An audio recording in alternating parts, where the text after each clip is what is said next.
Еженедельно о самом главном смотрите 7 дней на ТНВ. Здесь вот морковка, капуста, свекла, заготовки.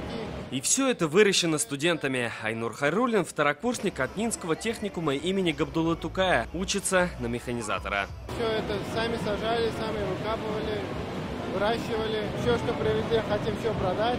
А Гульшат Сафиуллина таким вопросом не задается. Ее треугольники, вакбалеши и круассаны идут на расхват. Я сама учусь на профессию повар. Мы все это сами готовили.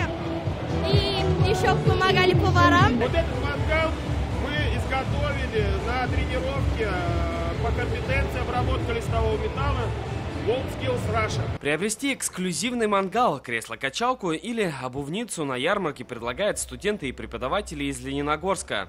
Мы постарались, учитывая, что на следующий год мы проводим мировой чемпионат WorldSkills. У нас промышленные товары, многие уже изготовлены по технологиям и по правилам, которые будут применяться на этих соревнованиях. На ярмарке представляет свою продукцию образовательные организации со всех районов республики. Среди такого пиршества предложений есть и те, кто выделяется. Вот, например, огромный самовар. Здесь же трон из Новошишминского района. Неподалеку мельница от представителей «Тетюш».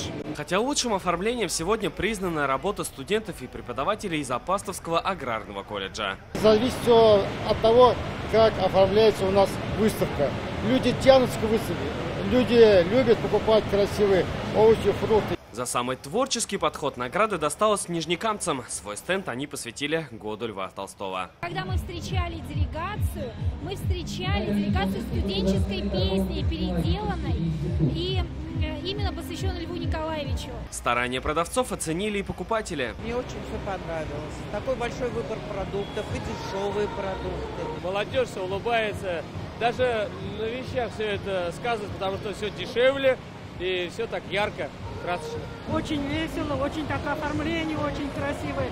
Не как бывало, с мешками с машин продавали, очень красиво. Прям я даже не узнаю.